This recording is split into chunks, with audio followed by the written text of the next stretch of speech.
Okay, this is a quick update for coaching students. It is almost 11:15 a.m. New York time. It's Thursday, March 26th. We're looking at the 1 hour time frame. So I'm going to review three trades. There were actually two others, continuation breakout trades. So I'm going to specifically talk about the continuation breakout trade. Again, this is an update for coaching students that have executed these trades with me, and also a review for those coaching students who, for whatever reason today, they weren't able to trade, but they just want to review to see how these trades are actually continuing to work out as expected. So that's one of the things that I'm always analyzing is as I execute these trades, whether it's good times, bad times, I'm always analyzing the information, the data. And the last few days we've been talking about measuring and keeping track of the negative retracements when we're in these trades. So, for example, each one of my strategies has a very specific take profit level, stop loss, and entry. So one of the things that's relatively easy to track is, for example, the London breakout strategy. I'll talk about that just before I stop with this continuation breakout trade. But the other question that I get quite a bit is, and this is on a regular basis, how often or when are we going to get a continuation breakout trade? And the reason that I get that question is that I talk about it quite a bit. It's a very, very effective trade, and I've said this for years. Like many years. You can go back to 2007 when I started posting videos. I've always said that the continuation breakout trade is effective 90 to 95% of the time, meaning that it's going to have that kind of success ratio. And a lot of people will give me a raised eyebrow if I'm in front of them and they ask, or people will say, clarify that, because they don't know or haven't run into a system that's that effective. But here is the reality. This is what I want to share with you, is that it's not that the system by itself just works all by itself. It obviously takes getting to know a specific strategy so well that you know when to avoid using it. And with each one of these techniques, as I develop these strategies, obviously I found the entries, the take profits, and the stop loss, but there were still trades that would fail. And it was because initially when I put together these strategies, I was excited about the possibilities, but I wasn't paying attention to the big picture. And the big picture to me is the environment, the trading environment. Was I looking at the daily time frames, what I was trying to execute on a 30-minute and 1 hour chart? Well, for the most part, when things are normal, things are happy, things are in a really good trading environment, it's easy to just have trades execute. You're not paying attention to the bigger time frames, and things work out okay. And then it's all of a sudden either the market changes or you run into a major resistance that you can't see on a smaller time frame, and then it starts to cause you some problems, and you're not aware of that in most cases. So that's what I talk about quite a bit, is that you want to get to know a trading system, your execution. That's your edge, right? Whatever system you're using. So for me, this continuation breakout trade is one of my advantages. I know that I can use it in good times and bad times, and I know how it's going to work out. The challenge is in waiting for it. It's really easy to start saying, well, I really want to trade. I really want to trade. It's been 12, 13, 14, 18 hours. So I'm going to change some of the highs and the lows, and I'm just going to look for some possibilities. You start changing. You get what I'm talking about, because we've all done it. I did it in the first year of my trading career, and I was looking at the market in a way that was what I wanted to have happen instead of what was actually happening. So I was changing the strategy, basically. So this strategy is effective 90 to 95% of the time, but the fact that it's that effective is that I know when to use it and when not to use it. And I know when to be more careful about how to execute. So for example, I've had coaching students in the past, and I want to share this with you because it's important that you take this information moving forward. I've had coaching students who learn this continuation breakout trade strategy. And for those coaching students who know this technique already, and you've traded it with me, especially if you traded with me today, as a matter of fact, just with the 3 continuation breakout trades that I'm going to show you in the last 24 hours, we've earned 165 pips. 165 pips from the entry to the final target on 3 trades. But there have been 2 others, and then the London breakout strategy that I'm going to show you, that are not included in that 165. So you can clearly see. And the other 2 others, the other 2 continuation breakout trades actually developed yesterday. So in a time frame a little bit longer than a 24-hour period, but in a 24-hour period, we've had 3 continuation breakout trades that have paid 165, and they've reached their final targets just in the last hour, and that's why I'm making this video now. I felt that, I'm done with the trade at this point. I'm out, so I'm going to go ahead and make a quick update. Now, going back to the initial setup, I've had coaching students where they were really excited about using this continuation breakout trade. Now, I'm not going to get into the specifics, but here's a continuation breakout trade, and sometimes they'll break part of the rules. So there's very specific entries. So for example, this is a signal, but it's not the entry. And you can see that the high there on this signal candle is 32. So I have to use a 3-pip entry. So 35, 36 is where I put the price tag, but a 3-pip entry. And you'll notice that the next candle didn't give me an entry. That's a 1-hour candle. So for an entire hour after I got the signal, there's no entry. And then the next hour, and the next hour, another hour, another hour, another. And we're looking at 4, 5, 6, 7 hours, and there's still no entry. And what happens in a situation like that with new, or people that don't, how should I put it? They may have some experience, but they're just excited, they're eager, they're anxious, and it's the fear of missing out. That's really what I should label this whole thing as, a fear of missing out. If you're experiencing the fear of missing out, and you have a specific entry or signal, and you know where your entry, but you haven't seen your entry. And I know that people do this because I did this when I developed this method. And sometimes I would sit there and I'd say, well, there's the high, and then 1 hour, 2 hour, 3 hours would go by, and I'd sit there in my chair waiting for the entry, and I wasn't getting the entry. So I thought, well, I'm just going to go ahead and get in now. It's a better fill, right? Instead of getting here at 36, maybe I can get in here at 18, and if it still goes to that take profit level, then I'm good. The problem with that, and this is something that we pointed out yesterday, there was a continuation breakout trade that set up on the pound dollar yesterday, but there was no 3-pip entry, and it turned out to be a head fake, and it dropped. That could easily happen here. So I have to wait for the 3-pip entry.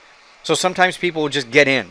Just because they're excited, they're tired of waiting, and they want something to happen. So if you find yourself thinking that way, that you just want something to happen, and you find that you're bored and that you're tired of waiting, that's going to be an issue for you moving forward, and you have to learn to deal and come to terms with the reality of what's happening here. The market is going to set our opportunities. It's going to provide us with our opportunities.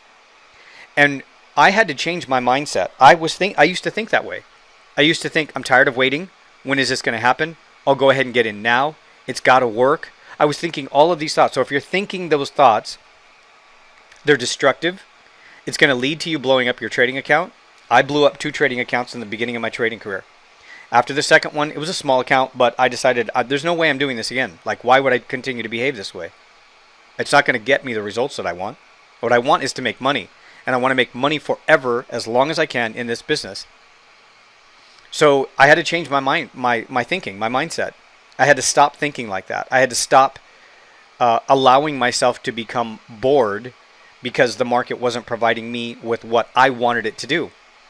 And in a normal business, you can become bored, and when you become bored, you can create things, you can make things happen. But in this business, in trading, you can't make anything happen. The only thing you can do is control your own behavior. That's the only thing that you can make happen, is control the outcome of whatever it is that you're trading. So again, be really careful when you see this technique. So that's really got nothing, what I just described has got nothing to do with how effective this is. However, again, you don't want to be making mistakes. You want to make sure that you execute these trades properly. So this took 1, 2, 3, 4, 5, 6, 7, 8 hours after I got the signal before I got an entry. The other reason that I wanted to show this as an example is that this is a very good example of how different the structure is for each one of these continuation breakout trades, but it doesn't mean that it won't work, because the next time I get a trade, a continuation breakout trade, it may give me the entry on the next candle and just keep going. And you've seen that. You've seen that examples in the online course for the continuation breakout trade, those examples of how I use this strategy with economic data, for example. So in a normal market environment, this could have set up, let's say at 8:30 New York time with some 8:30 New York data. And then the next candle would give me my entry. And then for about 2 hours, it moves right up to the 55 pip take profit level. That's how it works. That's how it works in a normal market when I trade it with, and the cause of the breakout is with economic data. Well, we're getting economic data, and the market's sort of discounting a lot of it, as we saw this morning. I mean, over 3 million new, we talked about this last night, watch those jobless claim numbers, 3 million. Like, that's an amazing number. It's expected to continue. But, the market's still looking at the forward expectations of how all of this is going to play out. The virus, the economic impact of the virus and all of this. So the structure is going to be different at times. Sometimes, even in a normal market environment, I get continuation breakout trades, and I have to wait 7-8 hours before I get the entry. But along this time, throughout this time where I'm waiting for the actual entry, I'm paying attention to what's going on here. And this is one of the reasons, this is how, one of the ways I was able to stop myself, get myself out of that mind frame where I was bored, that mindset. I was bored waiting initially. And then I learned to start watching and tracking the data.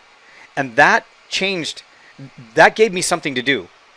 I used to say years ago, play guitar, play a game on Xbox or PlayStation when you'd wait for some of these setups. And it was to distract you from the possibility or the temptation to just execute because you're bored and you're just waiting for the trade, when there really isn't a signal yet, or the entry yet, but there may be a signal.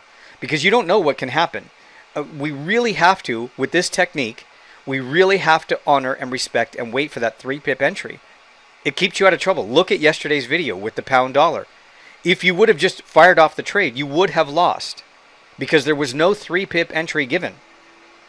So again, with this one, what I'm doing now at this point is tracking the data. So I'm paying attention to this slight retracement, and I'm thinking, well, am I going to get my entry or not?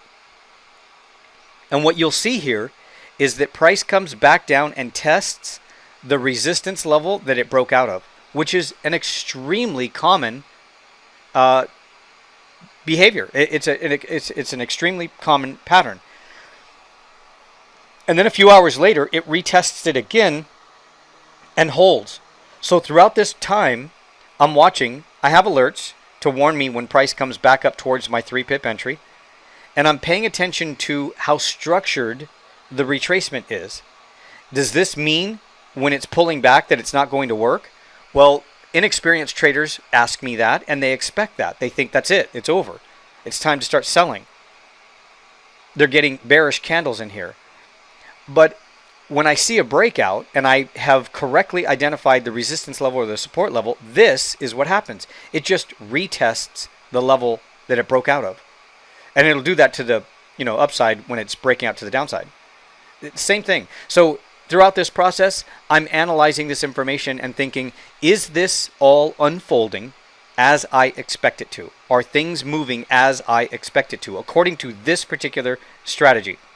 And yes, I'm saying yes, yes, yes, yes, yes, every hour as it continues. Now, sometimes it'll go a little bit lower than that resistance level, the old resistance level. It'll dip down a little bit. And still, I continue to measure and analyze how structured the retracement or the pullback is after I get the signal.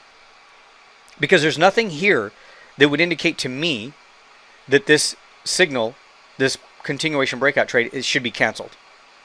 Now, for those coaching students who know how to execute this trade, you've learned in the membership area on the online course, you know that there are specific levels that would help me determine that this trade is canceled and I would no longer be looking for an opportunity to go long. But that never happened.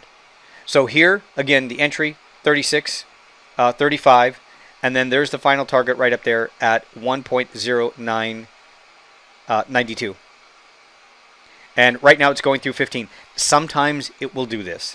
Sometimes it'll go right to the high right there at 91, and then the next candle 92. It really depends. Every single time it's a little bit different. But you'll notice that sometimes with some of these continuation breakout trades, they'll stop right there at that high. Again, that high, 91.7. I've got 92.2 on another MT4 platform. Excuse me, you might see different numbers. But what I want to stress here is that if my continuation breakout trade strategy calls for a 55 pip stop and a 55 pip take profit level, I have to take profits at the 55 pip take profit level. And to me, at this point, the trade's done. This may be just the last few moves here or moments to a blow-off move before it collapses and starts to come back down. I have no idea. The only way for me to participate in what's taking place here and try to scale out, or trail this trade a little bit higher and try to get more out of the trade, is to scale out of the position. I would not execute one lot and hold for that 55 pip take profit level, and then once it starts moving through it, continue to hold, continue to hold, continue to hold with one lot. I would have to lock in profits where I'm supposed to, and the reason, again, and I know I share this excuse me, with all of my coaching students, is that I measured the distance that price will typically move to consistently time after time after time when I get a breakout. And I have to incorporate daily average trading ranges and things like that. Now, today could be a pretty good day. It could continue for another 80 pips. But again, the only way that I would participate in this, and I'm sharing this with you as a coaching student, you know that I'm a big believer in the scaling out method. So the scaling out method would be lock in profits at the 55 pip take profit level. And if you have the second half of your position still open, trail this on a 5-minute bar. That's how I would trail this with that moving average that I use as a trailing stop. So you could squeeze out more profits, but again, don't use one lot and just hope for the best, because sometimes these will stop right at that 55 pip take profit level, and that's it. They go maybe 1 or 2 pips higher, and they don't go any higher. They turn around and come right back down, and if you hold too long, you get stopped out at 55 pips. So I have examples of that, and I've showed many examples over the course of the year when that actually happens, when it reaches the 55 pip take profit, and then it doesn't go any further. So this one paid 55 pips. This is the pound dollar. It broke out with that tweezer top. I'm sure you saw it this morning. There's a tweezer top right there on the 1-hour chart. Let's open this up.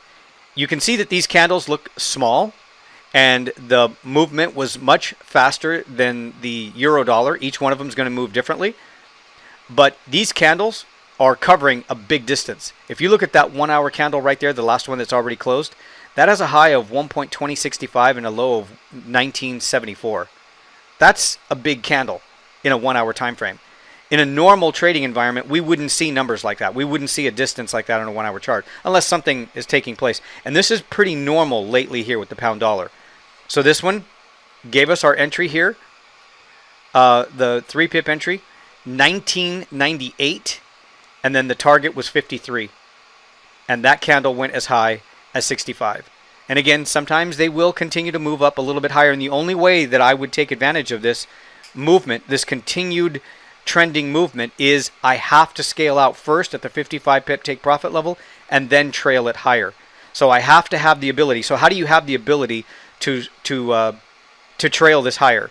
Well, let's say, for example, if you're used to or you're comfortable with one standard lot, that's your max, right? You don't want to go and exceed that. Then I would recommend cut that standard lot in half and execute 2 orders here at the entry, so that you can lock in the first position, the first open lot at the 55 pip take profit, and then you're setting the second half of the trade at a break-even stop. That's the way I would participate in this continued move if it continues to go higher, and of course use that trailing stop method that I talk about in the membership area on the online course. So this one paid 55 pips. The euro dollar paid 55 pips. It just took longer. It was different, but I want you to see the differences here. Excuse me. The structure is still the same. The structure of the trade, it's just the movement is a little bit different with each one of them, and that really depends on when the setup took place. And each currency has its own movement for its own reasons.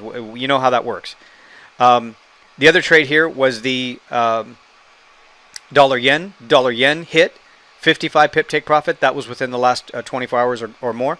Dollar Swiss did the same thing. Dollar Canadian yesterday hit a 55 pip take profit level. This one was pretty interesting, the way it moved around. Again, still another continuation breakout trade.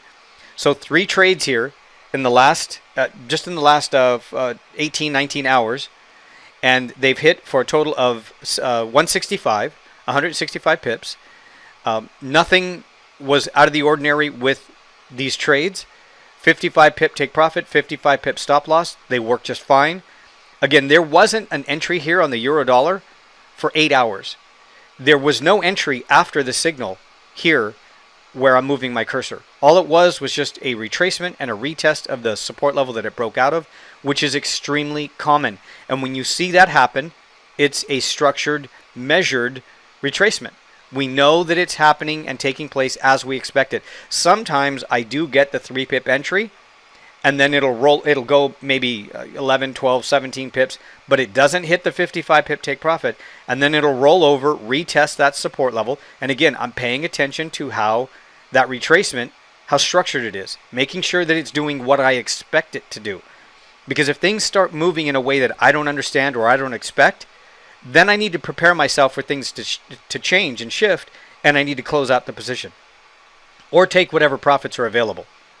So again, my expectations may be different than your expectations when you see a trade, but that's the whole key to this, is that if things start moving in a way that you don't understand and things start moving around in a way that you don't expect, if you're up profits and you're getting nervous about it, take those profits, close out the trade. It doesn't mean that it won't work, because it could still work. It just may be movement or activity that you weren't prepared for and you don't understand. And I strongly believe that if you see activity that you don't understand, stay out of the way. And by doing that, you preserve capital, you lock in whatever profits you have if you're in a trade. So that's a good thing, right? Right away, preserving capital and locking in profits that you have, those two things right there will keep you in profitability. Being in profitability and preserving capital keeps you in this game. By staying in this game, even if you're not in a trade but you're watching, you're learning all of the time. And each event like that is going to add more and more to your better understanding of how price moves during certain conditions, during certain times.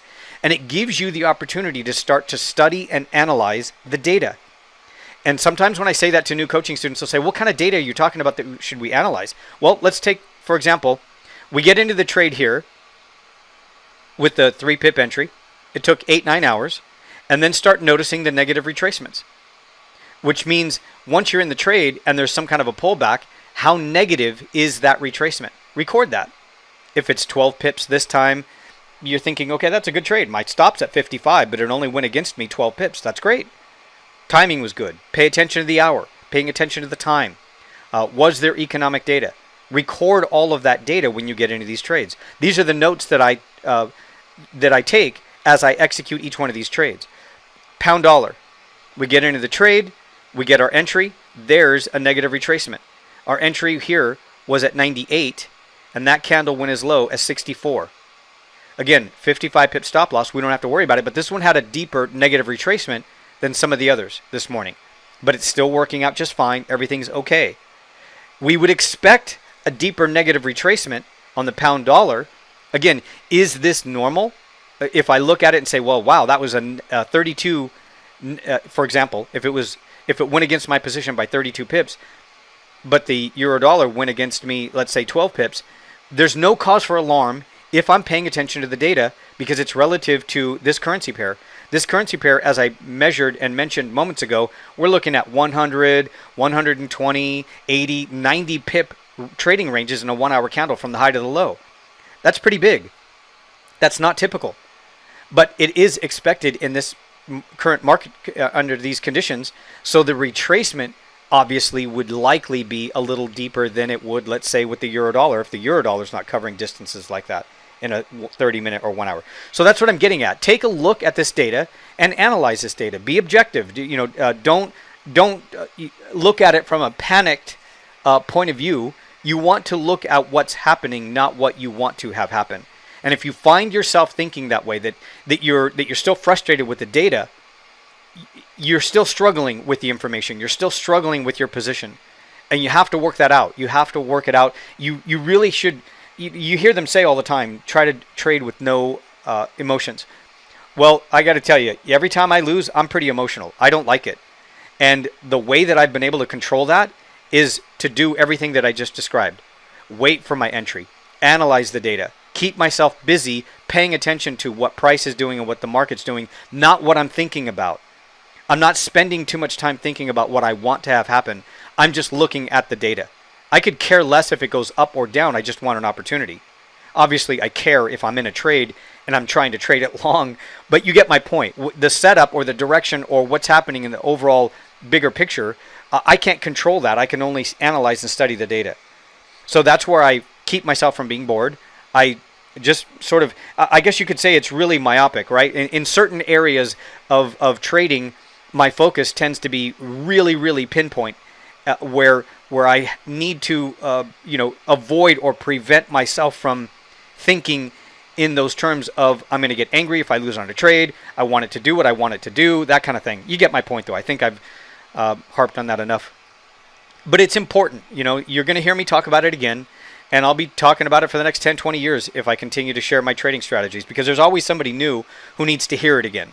And that's okay. And sometimes, and I work with coaching students that have been trading for 7, 8, 9 years, and they continue to make the same mistakes. So you got to keep hitting them with the same information until they get it.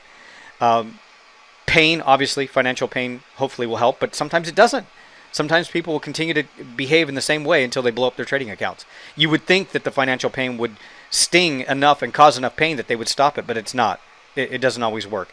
Sometimes it's just a matter of talking to people and understanding and finding other tasks and things that you can do while you're in a trade or while you're waiting for a trade.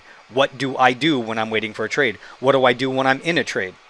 And by understanding what it is that I'm doing and how I was able to make that mind shift from just staring at the charts and waiting for what I want to have happen to now analyzing the data and not thinking about those thoughts anymore, it helps. It takes some time and it takes some experience with it, but it definitely works. I mean, to earn 165 pips today with these clean continuation breakout trades and analyzing the data of how it's working, what it's doing with the retracements, all of it is a great opportunity. And as I mentioned, there was the London breakout strategy today. That is not a factor, and it's not a number that I calculated today. That was still a good trade, and I didn't include that in the 165. And then also with the additional trades from the last 24 to 36 hours with the dollar Canadian and the dollar Swiss, those continuation breakout trades also paid 55 pips. And then again, of course, I have a few coaching students that are trailing this. The pound dollar is likely to cover a greater distance than the euro dollar. We're looking at the euro dollar now. Pound dollar here. Again, great opportunities to squeeze out more profits, another 15, 20, 30, 40 pips. But you've got to honor and respect the entry, the stop loss, and the take profit levels. And then you can do what you need to do afterwards if you're going to trail these a lot higher. So 165, again, with 3 continuation breakout trades. This video is primarily to get your mindset around using and not being afraid of using the continuation breakout trade on the 1 hour time frame in this current market environment. I've been receiving a lot of questions about, is it safe to use some of these trades? In some cases it isn't. But again, the continuation breakout trade is so structured that if you don't get your 3 pip entry, if you don't get the indicator confirmation, if you don't understand what's going on here, you just stay away from it. And you need to know, the environment. And this method, this strategy, the continuation breakout trade, it works on a 4 hour chart and it also works on the daily time frame. All right, good luck trading, guys. I hope this helps. Again, all of this information and the nuances, the tips, the tricks, the tweaks that you need to make to understanding this technique better, and also how to use it on a 4 hour and daily time frame. All of that information is in the online course for coaching students.